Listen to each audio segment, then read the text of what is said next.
kami dari tim UKM Aufi, kebetulan di Maumere didampingi oleh teman-teman dari Pintu Air. Anda tertarik dengan bisnis kuliner itu bagaimana ceritanya, bisa diceritakan? Oh ya, mungkin yang pertama begini Pak. Saya pertama tempat ini kan lahan kosong sebenarnya. 4 tahun lalu. Lahan kosong yang dibiarkan tidur, terus tempat persinggahan dari semua orang di kota dan dari larang kota itu di pantai-pantai Lokaria ini dulu tempat persinggahan. Saya sering nongkrong di pantai ini, ngelihat peluang. Saya lihat peluang bahwa orang sering singgah di tempat ini. Nah, ketika saya lihat peluang itu, maka saya berpikir bahwa kalau orang singgah ini bisa makan apa di sini. Nah, ketika saya lihat ini tempat bahwa tempat persinggahan bisa minum es kelapa muda, bisa ngopi, makan pisang. Konsep pertama itu. Ini ngopi, makan pisang. Makan pisang, ngopi, minum es kelapa muda, cuma itu aja. Yang saya pikirkan bahwa orang bisa singgah, makan pisang dan minum kopi dan minum es kelapa muda. Itu yang pertama. Nah, sehingga saya buka tempat ini. Yang kedua? Yang kedua ya, setelah perkembangan saya lihat peluangnya bagus, maka saya kembangkan dengan hasil yang ada di Maumere seperti ikan dan segala macam itu. Rupanya masyarakat sini tertarik, bukan orang lokal saja tetapi dari luar juga. Makanya saya coba bicarakan dengan tempat ini, dengan pihak yang punya tempat ini, ya saya bangun tempat ini. Kemudian kan menjadi bisnis kuliner. Ya. Kuliner itu tantangan terberat yang harus dihadapi lah, bukan tantangan sih sebenarnya. Yang harus dihadapi, dipersiapkan apa sebenarnya? Kalau di sini Pak, kalau kuliner mungkin banyak yang tantangan terberat itu komitmen sih.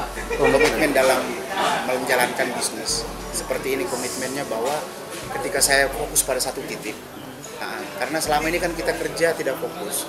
Jadi kalau kuliner ini kan harus fokus, harus setiap hari. Mau hari Minggu, mau apapun, karena melayani orang kan harus dengan segenap hati, dengan semua waktu dibuang harus fokus pada satu titik. Nah, terberat adalah saya biarpun libur saya harus buka. Karena harus melayani orang dari pagi sampai malam. Nah, maka pekerjaan-pekerjaan lain mungkin saya tinggalkan. Dulu kan saya masih bisnis ini, bisnis itu. Apa aja? Nah, saya dulu masih jualan dedak. Saya untuk apa? Untuk makanan babi, Pak. Nah, dulu saya kadang bisnis sampai ke Papua. Nah, sampai ke Kalimantan. Setelah saya kuliah, saya jualan semrawut lah saya kerja. Tapi saya kembali ke sini, ketika saya mau tekuni ini, saya coba fokus pada satu titik. Mungkin ada hasil saya. Kuliahnya dulu di mana? Dulu di Kupang, manajemen keuangan. Manajemen keuangan. Masih ada kaitannya dengan kuliner? Kalau kaitannya sih sangat jauh Pak. Tapi kaitannya mungkin secara memanage tentang keuangan mungkin saya dapat di situ. Terus bicara soal ekonomi kreatif saya dapat. Tapi kalau bicara soal menu makanan mungkin tidak ada di sana. Oke. Ini kan persoalan kuliner adalah persoalan menu. Iya. Menu andalannya apa? Kalau kami menu andalan di sini Pak, ikan bakar sama pisang. Sama makanan khas Maumere ya kuah asam. Kuah asam ikan bakar, karena saya coba pakai studi juga Pak, saya bangun. Saya studinya melihat menu yang saya mau buat apa. Kebutuhan yang gampang didapat di Maumere seperti pisang setiap hari ada. Daun ubi ada, jantung pisang ada, bunga pepaya, apalagi ikan. Maka itu yang saya ambil karena saya lihat di Maumere yang berpotensi itu. Makanya setiap hari kita bisa buka. Itu menu. Ya. Menu adalah harus diracik ya. Ya, nah, peraciknya itu kan juga mempunyai taste sendiri-sendiri. Anda mengambil peracik atau mungkin apa sih namanya? Kokinya itu mas dari mana? Master Chef.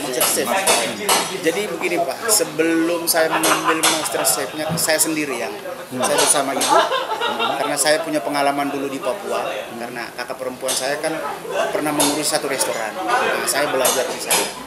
Waktu setelah kuliah saya ke sana, saya pernah menangani satu restoran. Walaupun tidak sesuai dengan basic ilmu yang ada, tapi saya pernah di sana dan kami belajar.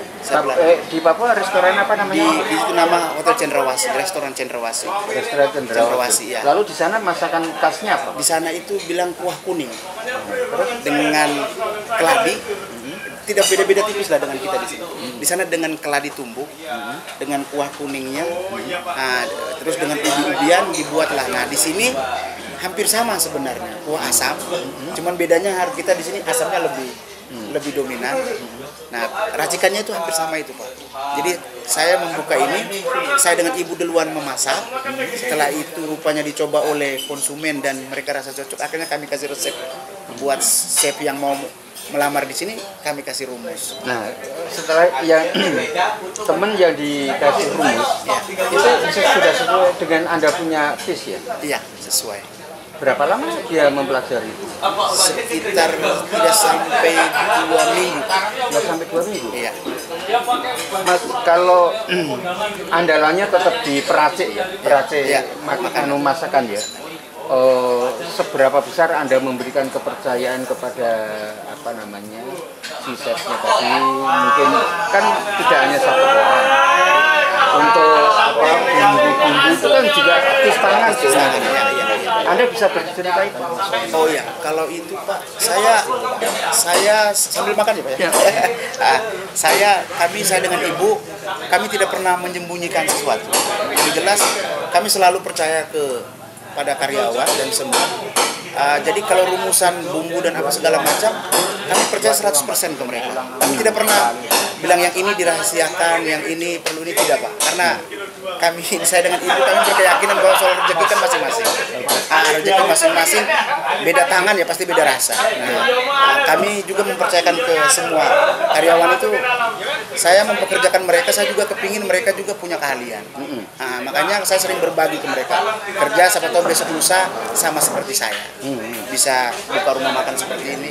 Makanya setiap saya dapat tamu, ada tamu dari luar negeri juga sering datang minta resep, kami kasih dan kami buktikan bahwa mereka masak sendiri di dapur dan kami lihat sendiri masakannya.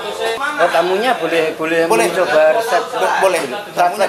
Praktek boleh. Bahkan yang dari Tiongkok itu yang datang masak sendiri, mereka buat ikan satu dari masakan Tiongkok itu. Ikannya cuma direbus saja dengan cuka dengan apa? Kami punya kuah asam, rupanya dia memilih yang kita punya dan mereka minta resep, kami kasih. Nah, kami di sini tidak pernah bilang yang ini perlu harus rahasia, tidak. Nah, itu mungkin agak berbeda. Kami agak berbeda karena saya yakin bahwa garis tangan dan rezeki kan sudah diatur.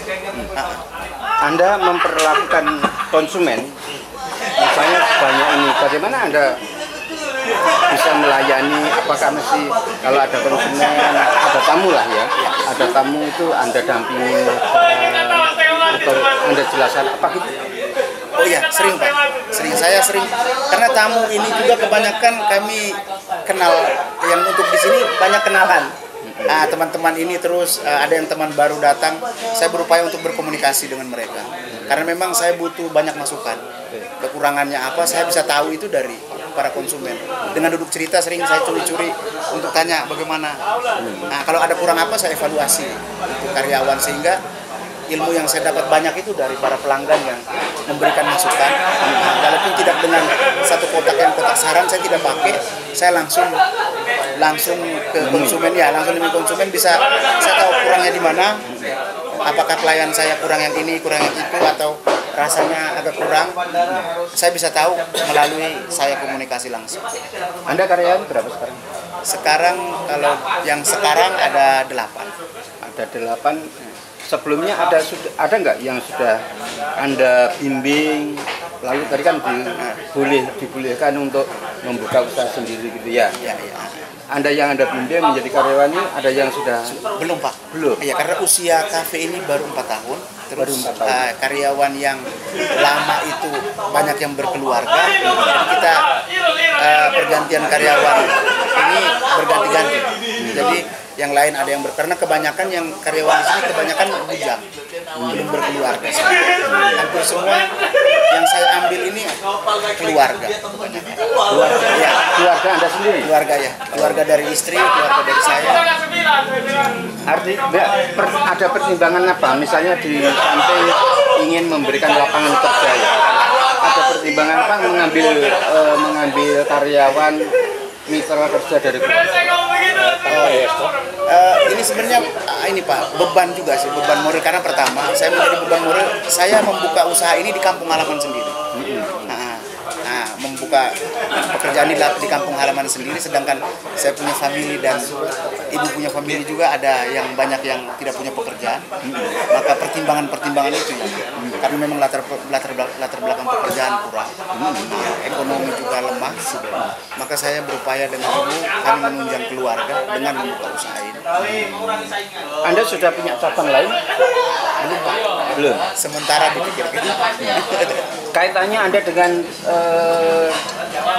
Kopdit Pintu Air bagaimana? Nah, Kopdit Pintu Air ini yang pertama, saya punya family semua masuk di Kopdit Pintu Air.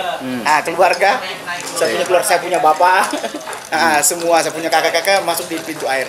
Saya sudah pernah bertemu dengan beberapa petugas dari Pintu Air, karena semua dari Pintu Air itu makannya sering di sini. Nah, mereka semua sering rekomendasi dari Pak Jano dan teman-teman yang lain, semua kalau makan ke sini. Mas Billy, metode bisnis Anda seperti apa? Kayaknya tadi saya dengar-dengar deh. Metode bisnis yang gimana ya maksudnya Pak? Kan tadi kan ada mesti harus membuat jejaring petani kelapa, tukang kelapa, apa tadi? Oh iya, oke. Itu kan metode. Oh iya, baik. Kalau ini versinya saya, versi saya memakai metode itu. Kalau dalam berbisnis itu metodenya yang saya bilang hampir sama dengan, kalau istilahnya bilang simbiosis mutualisme itu Pak. Nah, hidup saling menguntungkan. Nah, makanya saya juga sering memakai metode itu. Seperti ini contohnya, saya punya usaha rumah makan. Nah, teman-teman petani ini dia jualannya apa? Mereka jualan daun ubi. Nah, saya sering kasih masukan ke mereka. Kalau daun ubi itu kan kalau di Maumere, kalau musim panas itu kan harganya cukup mahal. Maka saya bilang kamu fokus pada satu titik. Usaha ubi ini saya setiap hari menyuplainya sekian. Nah, makanya saya tidak kesulitan setiap mau menjual makanan yang kebutuhan yang saya punya. Seperti itu para penjual ubi, para contoh tadi penjual kelapa, terus para pemanah ikan. Karena itu kebutuhan. Oh, dipanah ikannya? Ikannya dipanah Pak. Nah, dipanah. Jadi ketika saya butuh begini saya tinggal telepon. Saya punya ikan kosong. Mereka tinggal turun, ngambil, isi lagi di sini. Nah, jadi kami berupaya untuk saling mengisi. Nah, terus contoh teman-teman di sopir airport. Walaupun saya punya mobil, kalau tamu yang mau minta dibantu tolong ini, saya bilang tidak, itu nanti ada teman-teman nanti yang jemput sana baru antar ke sini. Nah, karena mereka itu yang saya pikir setempat saya jadi ramai ini, mereka itu pintu pertama orang luar datang adalah bandara. Para supir itu dari mulut mereka bisa menyampaikan tempat mana yang layak dan terus dari mereka dari sana ke sini. Nah, saya juga kasih pelayanan buat, walaupun kami berteman, saya kasih pelayanan buat sopirnya. Ketika kalian bawa tamu ke sini, kami harus kasih layanan mereka. Sehingga besok lusa mereka datang, oh kita ke Willy aja, ke Cafe Rindu Lokori aja kita, karena di sana pasti kita nyaman. Itu Pak. Itu. Lalu ada metode pelayanan. Tadi kan sudah mestinya tutup, belum tutup. Anda ceritakan. Oh iya, maksudnya gini Pak. Saya sering banyak belajar melihat usaha-usaha lain. Mereka buka usaha itu seenaknya saja, mau membuka dan menutup kayak seenak-seenaknya yang tuan pemilik. Kalau saya pakai metodenya bahwa selalu harus membuka. Karena jasa ini kan butuh pelayanan ekstra.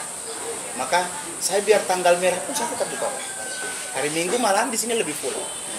Padahal sebenarnya hari Minggu harus libur. Nah, saya sampaikan ke karyawan, yang mau libur boleh, yang mau kerja di hari libur maka dapat tips di luar gaji. Berapa persen? Di luar gaji saya hanya tidak pakai presentasi. Saya melihat penghasilan tidak pakai presentasi selama ini. Nah, jadi saya lihat penghasilan berapa. Mungkin kalau dipresentasikan ya, kalau hari Minggunya biasa kadang dapat 50.000 Pak, kadang 100.000, kadang 50.000 untuk mereka. Itu setiap hari Minggu. Karena itu saya hitung di luar jam kerja. Tapi saya hitung mereka dapat itu terus bisa terhitung dengan gaji masuk lagi. Lalu yang kedua, tadi terceritakan tentang ketika ada orang mau ulang tahun, Ini kan sudah malam tadi kan. Ya, ya. Lalu bagaimana itu ceritanya coba? Oh, kalau yang itu Pak, itu karena pertama mereka menjadi pelanggan saya. Nah, jadi mereka minta bahwa Om Will, kami mau acara ulang tahunnya jam 12 malam. Nah, maka saya tanya dulu ke karyawan. Saya tanya, karyawan mau lembur? Mereka bilang, kalau mereka bilang tidak mau, saya tidak mungkin bisa kerja. Tapi karena mereka bilang siap, nah berarti kalau mereka lembur, nah hasil dari yang malam yang kami dapatkan itu kami langsung bagi. Itu di luar dari jadwal yang sebenarnya. Nah, tapi saya harus memberikan ekstra karena ini pelayanannya memang butuh banyak pengorbanan juga, Pak. Begitu itu sering ya? Saya sudah dapat berapa kali lah, Pak. Nah, sudah baru berapa kali sih, Pak. Nah, baru berapa kali. Tapi kebanyakan ya kadang di luar harusnya sebenarnya saya tutup karena ada acara, tapi mereka minta buka ya saya buka. Saya buka, Pak. Terus yang Anda harapkan dari Pemda tadi apa? Nah, kalau saya punya harapan ke Pemda, saya berharap kepada pemerintah setempat, minimal kami yang punya usaha kecil seperti ini, kami didukung dengan mungkin mempermudah kami dalam pengurusan izin. Nah, izin yang tidak terlalu berbelit-belit, sehingga kami juga bisa tidak putus asa ketika membuka usaha ini. Karena kalau izin terlalu berbelit-belit, maka kadang-kadang rasa mood untuk berbisnis, untuk menunjang, untuk memajukan bisnis ini menjadi agak turun, Pak. Nah, karena kita punya ketakutan yang begitu banyak. Maka dari itu saya berharap kepada Pemda, ketika kami yang usaha-usaha kecil seperti ini, kami minta didukung dari soal perizinan. Kondisi sekarang, Mas, kan ini kondisi yang tadi Anda cerita, Anda tidak kondisi seperti kena COVID ini, itu kan tinggi ya ininya. Itu seberapa tinggi sebenarnya tamunya yang datang? Dulu Pak, waktu sebelum ada COVID, itu sampai tempat saya tidak muat tempat ini. Dan yang lebih banyak tamu dari luar. Luar negeri atau luar negeri banyak, Pak. Luar negeri banyak. Luar negeri dengan dari luar daerah hampir seimbang. Hampir seimbang. Iya. Luar daerah itu maksudnya dari luar Flores atau dari luar Flores, Pak. Luar Flores dengan dari luar negeri juga berimbang. Kalau yang dari luar Flores itu kebanyakan mereka yang mau tour melintas ke, ini kan Maumere juga menjadi sentral. Jadi mereka turunnya di sini. Kalau tidak mereka turun Lantuka, mereka mau tour ke Labuan Bajo, tempat singgahnya ada di sini. Mas, kalau ini kan penggunaan bumbu kan juga berpengaruh ya. Ada yang bumbu pabrik, ada yang bumbu diracik sendiri. Anda menggunakan bumbu mana? Kebanyakan kami bumbu lokal, Pak. Bumbu yang kita racik sendiri. Ya seperti bawang merah, bawang putih itu lebih dominan. Kalau bumbu-bumbu pabrik yang sudah jadi hampir tidak ada, Pak. Hampir tidak ada. Itu karena kami pakainya kemiri. Semua yang ada bahan lokal yang ada di sini. Makanya mungkin bapak mereka juga sudah rasakan. Serai, kemangi, kelihatan memang. Mas Billy tadi kan sebagai motivator ya ceritanya ya. Itu Anda ketika membagi ilmu itu Anda terapkan di sini. Iya. Bagaimana ceritanya mempengaruhi anak-anak yang anak-anak lah anggap begitu? Iya. Itu bagaimana caranya? Mempengaruhi, memberikan motivasi. Oh iya, untuk usaha. Oh ya, jadi tempat ini Pak, tempat ini kan menjadi sentral pertemuan juga. Selain rumah makan, tempat lahan-lahan diskusi. Dulu memang saya punya konsep pertama mungkin buat taman baca dan rumah makan yang ada taman bacanya. Tapi saya survei di sini minat baca kurang, Pak. Lebih ke dominan orang main gadget. Terus ruang diskusi di sini kan hawa politik jika ini agak tinggi, Pak. Kalau bicara politik itu luar biasa. Nah, saya coba ajak teman-teman, saya punya teman-teman seangkatan, teman ini kami berdiskusi, kita agak menceng sedikit, tidak membahas tentang politik, kami bicara tentang perut. Saya bahas ke teman-teman bahwa bagaimana kita besok bisa makan. Makanya kami diskusikan, saya sering dengan teman-teman muda itu, kalau dia, teman kamu punya bisnis apa, saya punya bisnis apa, kami bicara soal itu.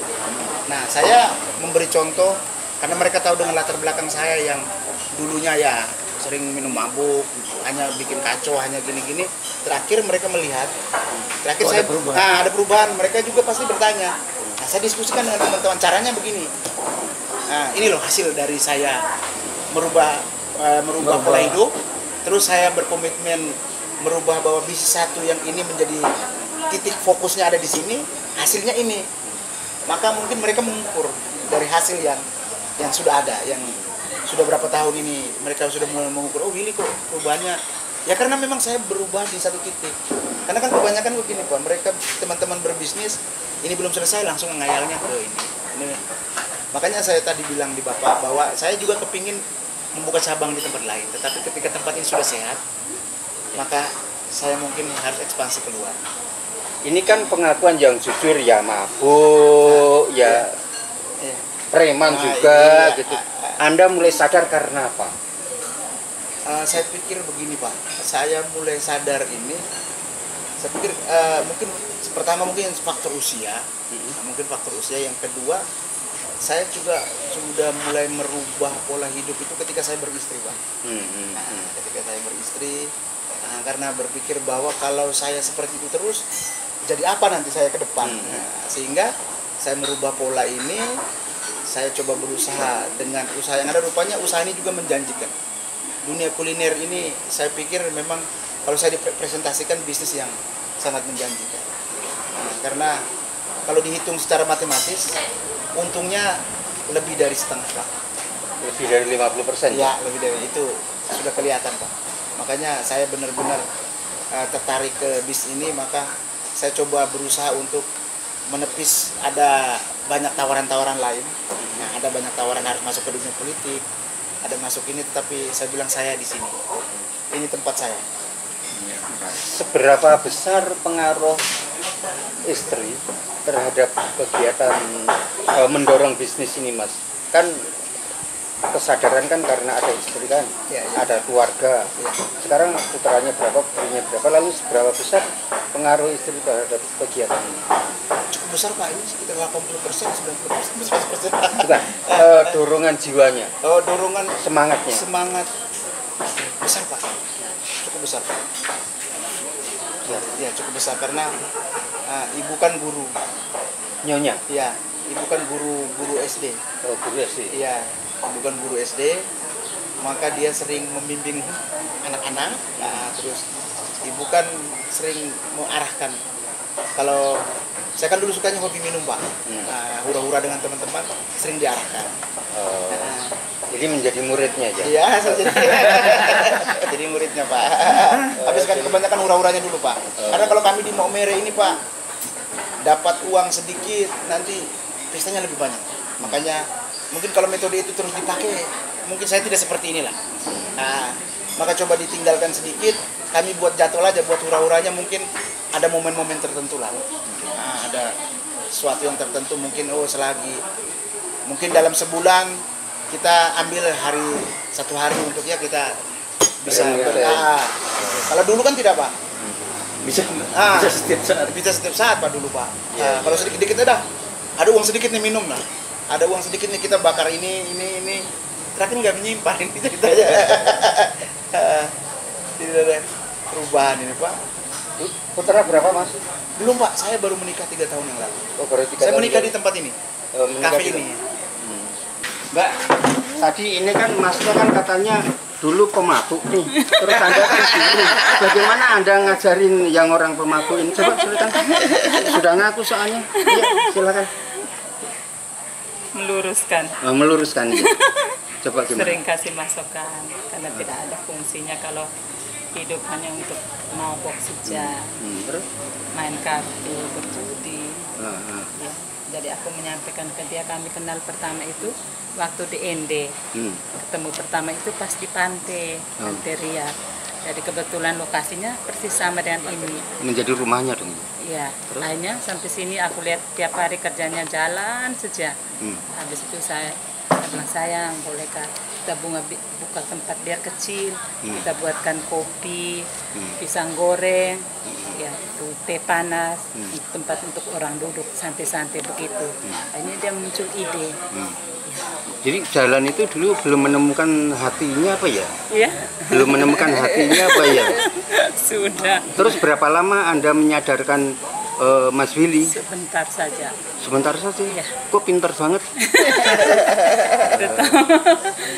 Terus apa yang Anda inginkan setelah Mas Willy mempunyai kegiatan yang sangat bermanfaat ini.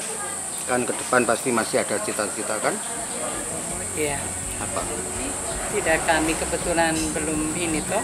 Kami lagi berusaha seperti ini, harapannya supaya kami hidup itu saling mengisi begitu, supaya mengurangi dia punya jam-jam yang tidak berfungsi. Tapi dengan dia punya, dulu saya juga mengakui bahwa dengan dia punya jam yang kesana kemari itu untuk membuka relasi.